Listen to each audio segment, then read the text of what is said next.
South stage viewers எல்லாருக்கும் வணக்கம். இது வந்து டாப் 10 சீரிஸை நம்ம வந்து தொடர்ந்து பார்த்துட்டு இருந்தோம். இன்னைக்கு நம்ம பார்க்க போகிறது என்ன அப்படின்னு பார்த்தீங்கன்னா, top 10 music directors of Tamil cinema 2024. நிறைய படங்கள் வந்துச்சு. அதுக்கப்புறம் நிறைய music directors, especially budding music directors நிறைய பேர் வந்தாங்க. நான் இந்த லிஸ்ட்டு கேட்டகரைஸ் பண்ணும்போதே பார்த்தீங்கன்னா, நிறைய படங்கள், நிறைய மியூசிக் டைரக்டர்ஸ்லாம் வந்திருக்கு. இந்த படத்தில் இருந்து அந்த பாட்டெலாம் வெளியில் வந்துச்சா, இல்லை இந்த படம் எப்போ வந்துச்சு அப்படின்றப்போ நிறைய ஒரு கேள்விக்குறியாக தான் இருந்துச்சு. ஏன் அப்படின்னா, நிறைய படங்கள் வந்து ப்ரொமோஷனும் சரியாக பண்ணல, இந்த பாட்டெலாம் எப்போ வந்துச்சுன்னு தெரியல அப்படின்ற மாதிரி இருந்துச்சு. பட் ஆனாலும் எல்லாத்தையும் அலசி ஆராய்ஞ்சு நான் வந்து ஒரு லிஸ்ட்டு ப்ரிப்பேர் பண்ணி வந்திருக்கேன். இது வந்து ஆஸ் யூஷுவல் நான் சொல்கிற மாதிரி தான். இந்த டாப் 10 அப்படின்னா, நீ யாருப்பா நம்பர் வைஸ் கேட்டகரைஸ் பண்ணுறதுக்கு, நீ என்ன பெரிய ஆளா அப்படின்னு சொல்லி நீங்கள் எல்லாம் ஃபேன்ஸுக்கு கொந்தளிப்பீங்க. பட் அது கிடையாது. என்னோட ஒரு அப்சர்வேஷனில் நான் கேட்டகரைஸ் பண்ண அந்த 10 விஷயங்கள் தான் நான் சொல்ல போகிறேன்.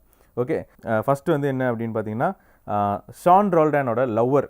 லவ்வர் அப்படின்ற ஒரு படம் வந்து அந்த படம் வந்து ரிலேஷன்ஷிப் பேஸ் பண்ண நிறைய இஷ்யூஸ், டாக்ஸிக் ரிலேஷன்ஷிப்பு, அதுக்கப்புறம் வந்து இந்த பொசசிவ்னஸ்ஸு, ஃப்ரெண்ட்ஷிப் பேலன்ஸ், இது மாதிரி நிறைய விஷயங்கள் வந்து அந்த படத்தை கற்றுக் கொடுத்துச்சு. அண்ட் ஒரு பக்கா ஒரு என்ன சொல்கிறது, ஒரு ரியாலிட்டி செக் அப்படின்னே சொல்ல முடியும். ரியாலிட்டியில் இந்த விஷயங்கள்லாம் நடக்குது. அந்த படத்தை பார்த்தீங்கன்னா உங்கள் வாழ்க்கையில் இந்த விஷயங்கள் எப்பயாச்சும் ஒரு டைமாச்சும் நடந்திருக்குமே அப்படின்ற மாதிரி தான் ஒரு விஷயம் இருந்துச்சு.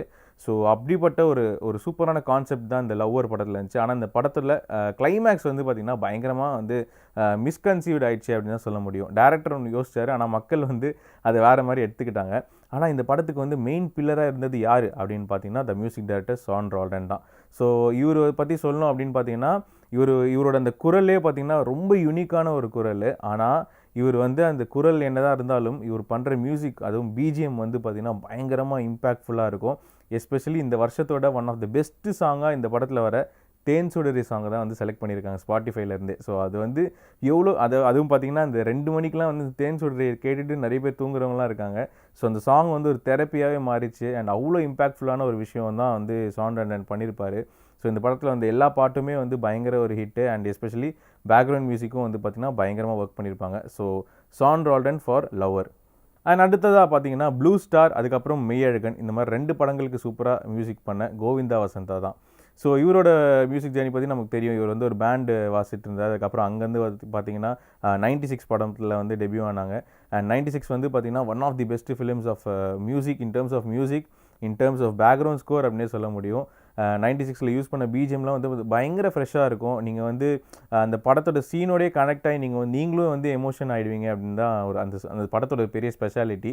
அதே எசன்ஸை வந்து மெய்யழகன்லேயும் வந்து ஒரு மேக்ஸிமம் கொடுத்துருப்பாரு. அண்ட் இவர் பண்ண ஒரு நல்ல விஷயம் என்ன பார்த்தீங்கன்னா, கமல்ஹாசன் சாரை வந்து பாட வச்சது தான். அந்த ஒரு பாட்டு இருக்கும், நான் போகிறேன் அப்படின்ற ஒரு பாட்டு. அந்த பாட்டை வந்து உலகநாயகன் கமல்ஹாசனோட வாய்ஸை யூஸ் பண்ணது தான் அந்த பாட்டோட பெரிய ஒரு சக்ஸஸ் அப்படின்னே சொல்ல முடியும். அது தேட்டரில் பார்க்குறப்பவும் சரி, அந்த படத்தை ஓடிடியில் பார்க்குறப்பவும் சரி, இல்லைனா ஹெட்செட் அந்த பாட்டுக்கு இல்லைனா ஹெட்செட்டில் அந்த பாட்டை கேட்கும் போதும் சரி, அவ்வளோ வந்து என்ன சொல்கிறது, பயங்கரமாக எமோஷனலாக கனெக்ட் ஆகும். அண்ட் இவரோட கோவிந்த் வசந்தாவோட ஸ்பெஷாலிட்டி என்ன பார்த்தீங்கன்னா பேக்ரவுண்ட் மியூசிக் தான். அதுவும் பார்த்தீங்கன்னா ஒரிஜினல் கம்போசிஷனாக இருக்கும்.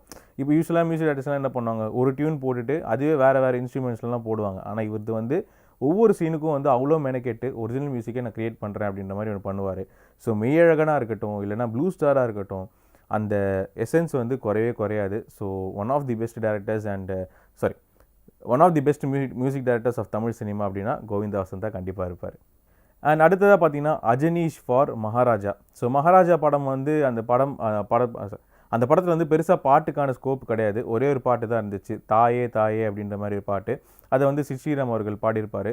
அண்ட் அதுலேயும் வந்து ஒரு லைன் வந்து ட்ரெண்ட் ஆகிருக்கும், அன்பான மகள் வந்தால். அதுவும் எப்போ ட்ரெண்ட் ஆச்சு அப்படின்னா, சாட்சனா வந்து பிக் பாஸ் உள்ள போனதுக்கு அப்புறமா தான் வந்து அது பயங்கரமாக ட்ரெண்ட் ஆச்சு அப்படின்னு சொல்ல முடியும். அந்த பாட்டை வந்து ரீல்ஸ்லாம் வந்து பயங்கரமாக யூஸ் பண்ணிகிட்டு இருந்தாங்க. இந்த படத்தில் வந்து பார்த்திங்கன்னா பிஜிஎம் தான் வந்து பெருசாக பேசப்பட்டுச்சு. ஏன்னா இந்த படத்தில் நிறைய இன்டென்ஸான சீக்வன்ஸ் இருக்கும்போது அஜனீஷ் அப்படின்ற ஒரு மியூசிக் டைரக்டர் வந்து பிஜிஎம்லாம் சூப்பராக பண்ணார். படம் ரிலீஸ் ஆகிறப்போ ஒரு நோட்டீஸ் பண்ணல, ஆனால் அதுக்கப்புறமா அவர் வந்து நிறைய நோட்டீஸ் பண்ணப்பட்டார். அவரோட பிஜிஎம் வந்து இன்னும் தமிழ் சினிமாவில் நிறைய கேட்கட்டும் அப்படின்றத நாங்கள் வந்து ஹாப்பியாக சொல்கிறோம். அடுத்ததாக வந்து யார் அப்படின்னு பார்த்தீங்கன்னா, த கிரேட் யுவன் சங்கர் ராஜா. யுவன் சங்கர் ராஜா வந்து ஒரு மாசான படத்துக்கு போட்டாரா, இல்லை கிளாஸான படத்துக்கு போட்டாரா அப்படின்னு கேட்டிங்கன்னா, முக்கியமாக சூரி நடித்த ஒரு சூப்பரான படத்துக்கு தான் போட்டிருக்காரு அப்படின்னு சொல்லக்கூடிய கருடன். கருடனில் பார்த்தீங்கன்னா அவர் வந்து நிறைய பாட்டும் பண்ணார், அண்ட் எஸ்பெஷலி பிஜிஎம்மும் பண்ணார். அதில் பிஜிஎம் வந்து சொல்லவே வேணாம், த கிங் ஆஃப் பிஜிஎம் தான் யுவன் சங்கர் ராஜா. அவர் வந்து கோட்னு ஒரு படம் பண்ணார். பட் அதை நான் ஏன் சொல்லலை அப்படின்னா, கோட் வந்து அவர் எப்போவுமே பண்ணுற ஒரு மாசான படங்கள் தான். அண்ட் அந்த படத்தில் வந்து பாட்டு என்னதான் ஓரளவுக்கு ஹிட் ஆனாலுமே பிஜிஎம் வந்து அதுக்கப்புறமா பெருசாக பேசப்பட்டுச்சு. ஆனால் அது எல்லாத்தையும் தாண்டி யுவன் சங்கர் ராஜா வந்து கருடனுக்கு போட்ட அந்த மியூசிக் தான் வந்து எனக்கு ரொம்ப பிடிச்சது. எஸ்பெஷலி அந்த இன்ட்ரல் பிளாக்காக இருக்கட்டும், இல்லைனா சூரியோட கிளைமேக்ஸ் என்ட்ரியாக இருக்கட்டும், பயங்கரமாக வந்து ஒரு போட்டிருந்தார். ஒரு நல்ல ஒரு ரூரல் எஃபெக்ட் உள்ள ஒரு பிஜிஎம் தான் கொடுத்துருந்தாரு. ஸோ கருடன் வந்து யுவனோட கரியரில் ஒன் ஆஃப் த பெஸ்ட் படம் அப்படின்னே சொல்ல முடியும். அண்ட் கோட்டு அஃப்கோர்ஸ் நான் வேறு எதுவுமே சொல்ல தேவையில்ல, உங்களுக்கே தெரியும். அந்த விசில் போட்டு சாங்காக இருக்கட்டும், அதுக்கப்புறம் அந்த சின்ன சின்ன கண்கள் சாங் எல்லாமே ட்ரெண்ட் ஆச்சு. எஸ்பெஷலி அந்த சொர்க்கமே என்றாலும் வந்து பார்த்திங்கன்னா அது வந்து ஒரு ரீமிக்ஸ் வெர்ஷனாக க்ரியேட் பண்ணியிருப்பாங்க. பட் ஆனால் யுவன் என்ன தான் கோட்டில் பண்ணியிருந்தாலும் கருடனுக்கு பண்ணது இன்னும் இம்பேக்ட்ஃபுல்லாக இருந்துச்சு அப்படின்னு தான் நான் சொல்லுவேன். So Yuvan for Garudan. And அடுத்ததாக பார்த்தீங்கன்னா ஜிவி பிரகாஷ். ஜிவி பிரகாஷ் வந்து 2 படங்களுக்கு சூப்பராக மியூசிக் பண்ணியிருந்தார். எஸ்பெஷலி ஒன்று பார்த்தீங்கன்னா வந்து லக்கி பாஸ்கர் அண்ட் இன்னொன்று வந்து அமரன். ஸோ 2மே வந்து தீபாவளி ரிலீஸ். இவர் எப்படி பண்ணாருன்னு சத்தியமாக தெரிலங்க. ஏன்னா இந்த ஃபெஸ்டிவல் ரிலீஸ் மூவிஸ்லாம் வந்து பார்த்தீங்கன்னா பயங்கர ப்ரெஷர் இருக்கும், டெட்லைன் ப்ரெஷர்லாம் இருக்கும். இந்த நாள் கூட நீங்கள் லாக் பண்ணி கொடுக்கணுன்ற மாதிரி. ஆனால் 2 படங்கள், அதுவும் தீபாவளிக்கு ரிலீஸ் ஆக போகிற படங்கள் வந்து எப்படி பண்ணாருன்னு தெரியல. But hats off to GV at this point. And GV பண்ண அந்த 2 படங்களும் வந்து பார்த்திங்கன்னா பேக்ரவுண்ட் ஸ்கோரும் சரி, பாட்டும் சரி பயங்கரமாக பேசப்பட்டுச்சு அப்படின்னே சொல்லலாம். அண்ட் இந்த தீபாவளியோட ரியல் வின்னர் வந்து ஜிவி பிரகாஷ் தான். ஸோ ஜிவி பிரகாஷ் வந்து அவர் நடிக்காதீங்க, தயவுசெய்து நீங்கள் மியூசிக்லேயே கண்டினியூ பண்ணுங்கள் அப்படின்றத ஜிவி ஃபேன்ஸ் சார்பாக நான் வந்து உங்ககிட்ட கேட்டுக்கிறேன். அண்ட் என்ன தான் நிறைய பசங்க வந்துட்டு போனாலும் பெரிய பாய் அப்படின்ற மாதிரி நம்ம ஏஆர் ரஹ்மான் அவர் இல்லைனா வந்து நம்ம மியூசிக் வந்து கம்ப்ளீட்டே ஆகாது அப்படின்னே சொல்ல முடியும். ஸோ ஏஆர் ரஹ்மான் பார்த்திங்கன்னா இந்த வருஷத்தில் அயர்லாண்ட் பண்ணார். அதுக்கப்புறம் அயர்லாண்டில் பார்த்திங்கன்னா சாங்ஸ் பெருசாக இல்லை, ஆனால் பிஜிஎம் வந்து கொஞ்சம் நல்லாயிருக்கும். அண்ட் அதுக்கப்புறம் வந்து பார்த்திங்கன்னா ராயன் பண்ணியிருந்தார். அண்ட் ராயனில் வந்து அவரோட பிஜிஎம்மாக இருக்கட்டும், அவர் பிஜிஎம் தான் வந்து one of the main pillar அப்படின்னே சொல்லலாம். அதுக்கப்புறமா வந்து அந்த அடங்காத அசுரன்னா சாங்கு, அதுக்கப்புறம் வந்து அந்த வாட்டர் பேக்கெட் சாங். ஸோ இது 2மே பார்த்திங்கன்னா வந்து பயங்கரமான ஒரு ஹிட்டு. அண்ட் படத்தை வந்து அது ஓட வைக்கிறதுக்கு ஒரு பெரிய காரணம் அப்படின்னே சொல்லலாம். ஏன்னா அடங்காத அசுரனில் வந்து அந்த உசுரே அந்த போர்ஷன் வந்ததுக்கப்புறமா தான் பார்த்திங்கன்னா இந்த ராயன் மேலே ஒரு பெரிய அட்டென்ஷன் க்ரியேட் ஆச்சு அப்படின்னே சொல்ல முடியும். அது பயங்கர ஹிட் ஆச்சு, இன்ஸ்டாகிராமில் வைரல் சென்சேஷன் ஆகிடுச்சு. அதுக்கப்புறமா வந்து அந்த வாட்டர் பேக்கெட் சாங்கும் பார்த்திங்கன்னா AR Rahman sir first time ஒரு ஐ திங்க் கானா டைப்பில் ஒரு சூப்பரான சாங் பண்ணியிருந்தாருன்னு நினைக்கிறேன். அண்ட் அது ரொம்ப பெப்பியாக, அந்த லிரிக்ஸும் பயங்கர கேட்சியாக இருக்கும். அண்ட் இந்த படத்தோட மெயின் ப்ளஸ் என்ன அப்படின்னு பார்த்தீங்கன்னா நான் சொன்ன மாதிரி பேக்ரவுண்ட் மியூசிக் தான். ஸோ ராயன் படத்தோட பேக்ரவுண்ட் மியூசிக் வந்து ஒரு பேங் ஆனாக இருக்கும். ஸோ ஏஆர் ரஹ்மான் எப்போவுமே ஏஆர் ரஹ்மான் தான். அண்ட் அடுத்தது பார்த்தீங்கன்னா வந்து கிறிஸ்டோ சேவியர் ஃபார் சொர்க்கவாசல். ஸோ கிறிஸ்டோ சேவியர் வந்து மலையாளமில் பார்த்திங்கன்னா நிறைய படங்கள், பிரம்மயுகமாக இருக்கட்டும், டர்போவாக இருக்கட்டும், எல்லா படத்துக்கும் வந்து சூப்பரான பிஜிஎம் க்ரியேட் பண்ணி கொடுத்துருக்காரு. தமிழில் சொர்க்கவாசல் பண்ணியிருந்தார். ஸோ சொர்க்கவாசலோட அந்த பிஜிஎம் ஸ்கோர் வந்து பார்த்திங்கன்னா அவ்வளோ சூப்பராக இருக்கும். அதாவது ஜெயிலில் நடக்கக்கூடிய கதை அப்படின்னா அந்த சில இன்டென்ஸான சீக்வன்ஸாக இருக்கட்டும், சில ஃபைட் சீக்வன்ஸாக இருக்கட்டும், இல்லைனா சில பிளான் பண்ணுற சீக்வன்ஸு, சீட் பண்ணுற சீக்வன்ஸுன்ற மாதிரி அந்த சீக்வன்ஸ்க்கு ஏற்ற மாதிரி வந்து சூப்பராக கம்போஸ் பண்ணி கொடுத்துருப்பாரு. ஸோ ஒவ்வொரு மியூசிக்கும் பார்த்திங்கன்னா வந்து அவ்வளோ சூப்பரான அந்த லேயரோட கனெக்ட் ஆகி ஸ்டோரியோட கனெக்ட் ஆகிருக்கும் அப்படின்னு தான் சொல்ல முடியும். ஸோ இவர் வந்து மலையாளத்தில் வந்து ஆல்ரெடி கொடி கட்டி பறந்துட்டுருக்காரு. தமிழில் இன்னும் நிறைய வாய்ப்புகள் அவருக்கு வரும்னு நான் நம்புகிறேன். அதுக்கப்புறமா பார்த்திங்கன்னா வந்து நம்ம சந்தோஷ் நாராயணன் வாழை படம் வந்து நம்ம ஆல்ரெடி சொல்லியிருந்தோம். வாழை வந்து ஒரு சூப்பரான ஒரு லைஃப் ஸ்டோரி பேஸ் பண்ண ஒரு படம் அப்படின்னு. அண்ட் அதே மாதிரி அந்த ரூரல் பேக்ட்ராப்பில் இருக்கிறப்பவும் பார்த்திங்கன்னா வெறும் அந்த பயங்கர ரூரல் டைப் ஆஃப் மியூசிக்காக போகாமல் ஒரு நல்ல ஒரு ஏஸ்தட்டிக் சென்ஸோட கலந்த ஒரு மியூசிக்காக தான் அந்த வாழையில் இருக்கும். எஸ்பெஷலி பார்த்திங்கன்னா கான்செப்ட் வைஸ் போயிருப்பாங்க. அதாவது ஒரு ஊரில் ராஜா அப்படின்னு சொல்லி ஒரு பாட்டு வந்திருக்கும். அந்த பாட்டுக்கும் இந்த விஷுவல்ஸுக்கும் சம்மந்தப்படுத்தலாம் அப்படின்ற மாதிரி வந்து பயங்கரமாக யோசிச்சிருப்பாங்க. இப்போ அந்த பாட்டை வெறுமனே நீங்கள் கேட்டிங்கன்னா நீங்கள் வந்து இது ஒரு வில்லேஜ் பேஸ் படம்னே சொல்ல மாட்டீங்க. ஆனால் அந்த பாட்டோட விஷுவல்ஸையும் இதுவும் நீங்கள் கனெக்ட் பண்ணும்போது தான் கரெக்டாக மேட்ச் ஆகுதில்ல அப்படின்ற போது. ஸோ இது வந்து சந்தோஷ் நாராயண் அண்ட் மாரி செல்வராஜோட பெரிய ஒரு கொலாபரேஷன் அப்படின்னு சொல்ல முடியும். அண்ட் அவரோட பிஜிஎம் ஸ்கோர்லாம் பார்த்திங்கன்னா நம்ம சொல்லவே வேணாம், அது வந்து எப்போவுமே சூப்பராக பேசும்.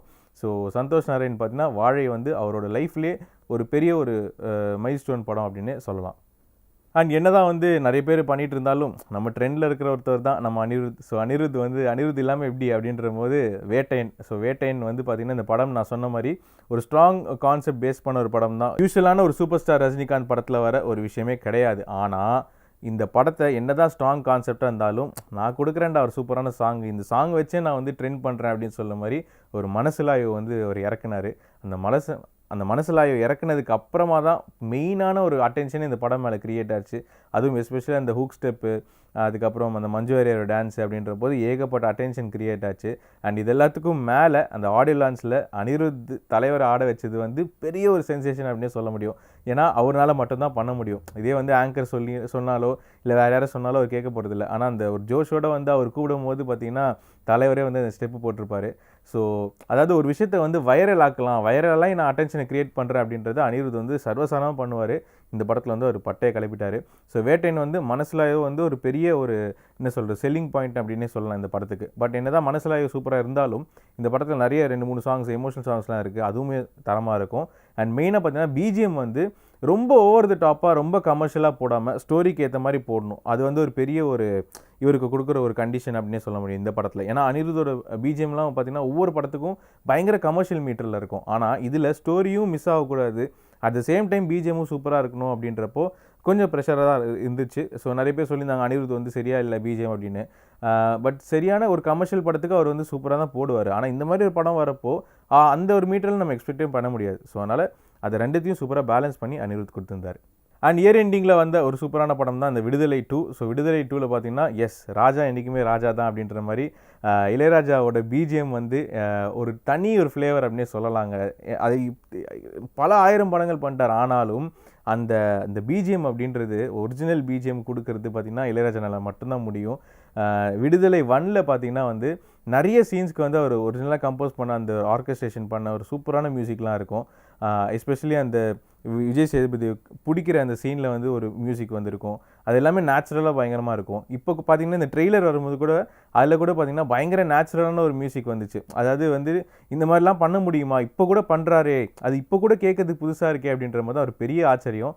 ஸோ விடுதலை 2வோட பேக்ரவுண்ட் ஸ்கோர் அண்ட் பாட்டு கிரியேட் பண்ண இளையராஜா அவர்களுக்கு வாழ்த்துக்கள்.